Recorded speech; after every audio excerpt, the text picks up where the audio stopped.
কিন্তু এই বিএনপি সরকার ক্ষমতায় আসার পরে পাল্টে গিয়ে সেই সংস্কার এবং জুলাই সনদকে অস্বীকৃতি জানিয়েছে, গণভোটকে অস্বীকৃতি জানিয়েছে এবং এখন পর্যন্ত তারা সংস্কার বাস্তবায়ন করে নাই।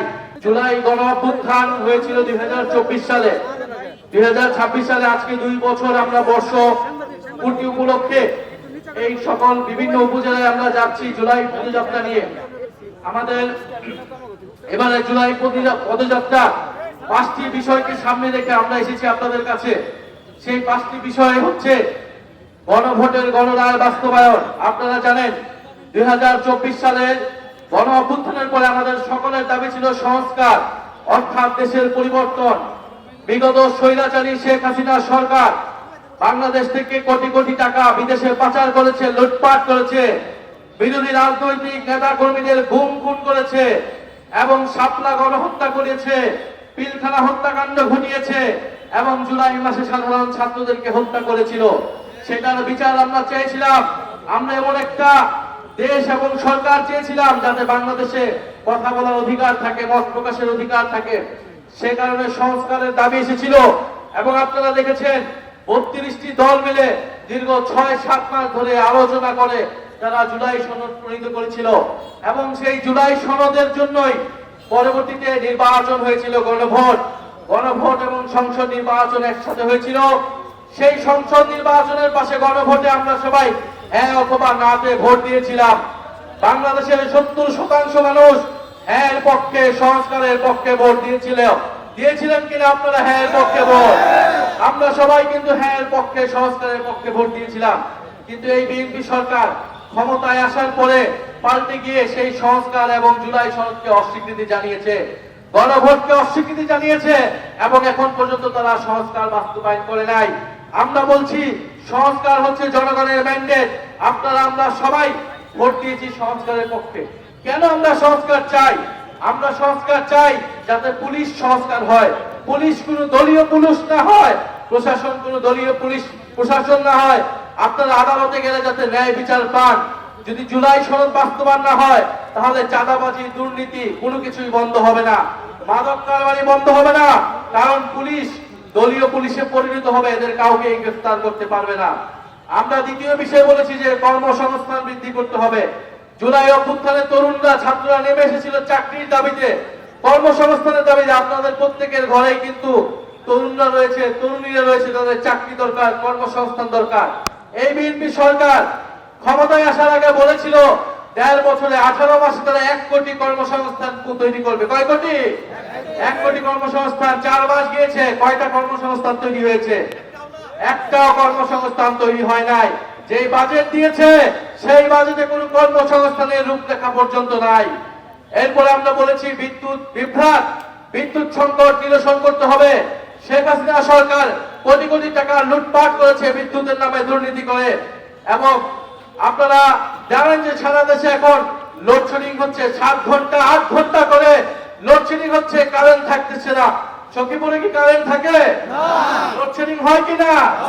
যদি লোডশেডিং হয় তাহলে এই বাজারগুলা কিভাবে চলবে? যদি লোডশেডিং হয় শিল্প কারখানা কিভাবে চলবে? যদি লোডশেডিং হয় তাহলে কৃষিতে সেচ ব্যবস্থা কিভাবে হবে? যদি লোডশেডিং হয়, যদি বিদ্যুৎ সংকট নিরসন না হয় তাহলে কোনোভাবেই দেশের অর্থনীতি নিরসন করা সম্ভব নয়। ফলে আমরা দাবি জানাচ্ছি দ্রুত সময়ের মধ্যেই বিদ্যুৎ সংকট নিরসন করতে হবে, অবৈধ চুক্তি বাতিল করতে হবে এবং দুর্নীতি, লুটপাট বন্ধ করতে হবে। আমরা আরো দাবি জানিয়েছি যে দ্রব্যমূল্যের ঊর্ধ্বগতি নিয়ন্ত্রণ করতে হবে। নিত্য প্রয়োজনীয় চাল, ডাল, তেল, গ্যাস, চিনি এই সব কিছুর দাম কমাতে হবে। সিলিন্ডার গ্যাসের দাম হয়েছে কয়েক গুণ, বিদ্যুতের দাম 17% বৃদ্ধি করেছে এই সরকার আসার পরে। আন্তর্জাতিক যুদ্ধে ইরান আমেরিকা যুদ্ধের দোহাই দিয়েছে, সেই যুদ্ধ কিন্তু এখন শেষের পথে এবং আন্তর্জাতিক বাজারে কিন্তু তেলের দাম কমিয়ে দিয়েছে, কিন্তু বাংলাদেশে এখনো জ্বালানির দাম কমে নাই। কমেছে? জ্বালানি তেলের দাম কমে নাই, বরং সিলিন্ডারের দাম বাড়ানো হয়েছে, বিদ্যুতের দাম 17% বাড়ানো হয়েছে। আমরা এছাড়া আরো বলেছি সীমান্তে আমাদের ভাই বোনদেরকে হত্যা করা হচ্ছে, ভারতীয় নাগরিকদেরকে পুশিং করা হচ্ছে বাংলাদেশে অবৈধ বাংলাদেশি বলে, এবং আমাদের স্বরাষ্ট্রমন্ত্রী, আমাদের যারা সরকারের দায়িত্বে রয়েছে তারা এই সীমান্ত হত্যাকে অস্বীকার করছে। তারা পুশিং বন্ধে কোনো কার্যকর উদ্যোগ গ্রহণ করতে পারছে না। আমরা বলবো রোহিঙ্গাদেরকে এরকম বাংলাদেশে প্রবেশ করিয়ে বাংলাদেশের উপর একটা বোঝা চাপিয়ে দেওয়া হয়েছে। এখন পশ্চিমবঙ্গ থেকে, আসাম থেকে বাংলাদেশে আবারও অবৈধ বাংলাদেশি বলে ভারতীয় নাগরিকদেরকে প্রবেশ দিয়ে বাংলাদেশিদের উপর আরেকটা বোঝা চাপানোর পায়তারা বন্ধ করতে হবে। সরকারকে দৃঢ়ভাবে ভারতের সাথে কথা বলতে হবে এবং এই অবৈধ পুশিং বন্ধ করতে হবে। প্রিয় সখীপুরবাসী, আপনারা জানেন গতকাল সাভারে আমাদের যে কর্মসূচি ছিল, শান্তিপূর্ণ কর্মসূচিতে ককটেল ফাটিয়ে, বোমা ফাটিয়ে তারা মনে করেছিল আমাদের পদযাত্রা বন্ধ করবে, আমাদের পদযাত্রায় জনজোয়ার বন্ধ করবে, কিন্তু তারা সখীপুরবাসী প্রমাণ করে দিয়েছে এই সকল ষড়যন্ত্র পরিকল্পনা ব্যর্থ করে দিয়েছে আজকের এই সখীপুর পদযাত্রা পথসভা। ফলে সখীপুরবাসীকে আমরা কৃতজ্ঞতা জানাই।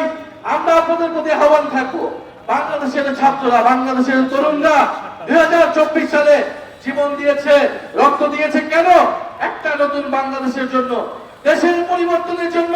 যদি দেশের পরিবর্তন না হয়, যদি মাদক কারবারিরা থেকে যায়, যদি এই সকল দোকানপাট থেকে লুটপাট হয়, দুর্নীতি হয়, চাঁদাবাজি হয়, তাহলে এই সকল রক্তত্যাগ, আত্মত্যাগের কোনো মূল্য কি থাকবে?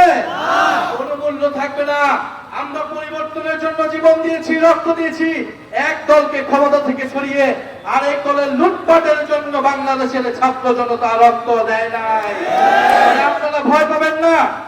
বিগত সময়ে একটা দলের শাসন ছিল, আর কোন দল কথা বলতে পারতো না। কথা বললে জেলে নিয়ে যাওয়া হতো, গুম করা হতো, হয়রানি করা হতো। আমরা দেখছি বাংলাদেশকে আবারও সেবার একদলীয় শাসনের দিকে নিয়ে যাওয়ার চেষ্টা করা হচ্ছে।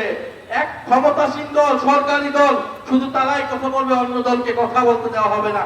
সংসদে আমাদেরকে কথা বলতে দেওয়া হয় না। আমরা জনসভায় কথা বলতে গেলে ককটেল ফুটানো হয়, বোমা বানানো হয়। এই একদলীয় শাসন যদি আবার শুরু করার কথা কেউ ভাবে, আওয়ামী লীগের পরিণতির কথা আপনারা ভাববেন। আওয়ামী লীগ 16 বছর একদলীয় শাসন করে দিল্লিতে হেলিকপ্টার নিয়ে পালাতে হয়েছিল। এখন তারা নিষিদ্ধ টাকা দিয়ে কয়েকটা মিছিল করে তারা হচ্ছে বাংলাদেশে অস্থিতিশীলতা তৈরি করার চেষ্টা করছে। সেই আওয়ামী লীগের বিরুদ্ধে আমরা ঐক্যবদ্ধভাবে থাকবো। তবে সখীপুরবাসী, আপনারা জানেন 5ই আগস্টের পরে আমরা ন্যায় বিচার চেয়েছিলাম, কিন্তু মামলা বাণিজ্য হয়েছে কিনা?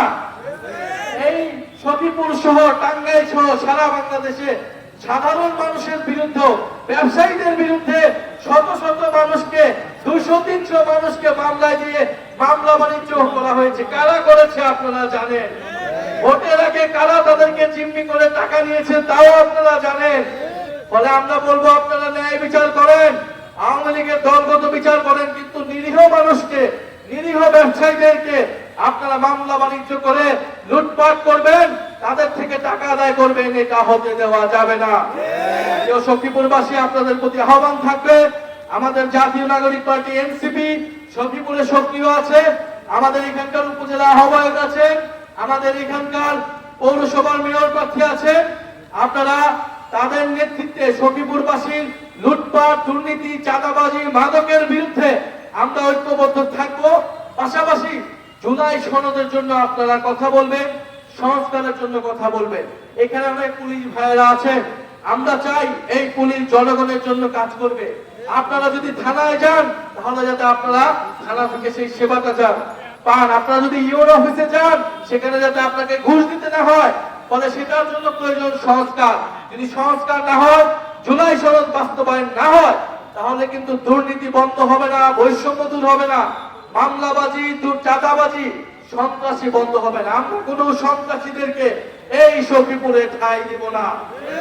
সখীপুরবাসী, এই সরকার জনগণের সাথে গাদ্দারি করছে, তারা সংস্কার বাস্তবায়ন করছে না, তারা বিরোধী মতকে মাঠে কথা বলে দেওয়ার, কথা বলতে দিতে চাচ্ছে না, তারা মাঠের জায়গা সংকুচিত করছে। আপনারা যারা এখানে আছেন, আপনারা ঐক্যবদ্ধ ভাবে থাকবেন। যত বাধা বিপত্তি, রোদ বৃষ্টি ঝড় আসুক না কেন, আমাদের ভাইয়েরা জীবন দিয়েছিল, রক্ত দিয়েছিল, ইনশাআল্লাহ আমরা আপনাদের মাঠে থাকবো, আপনাদের পক্ষে।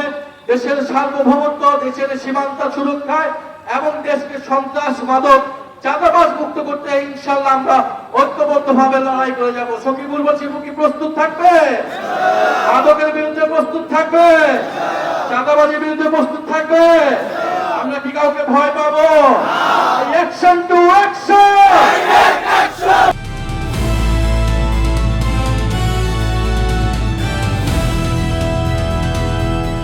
দিনাজপুর টিভি, মানুষের জীবনের কথা বলে।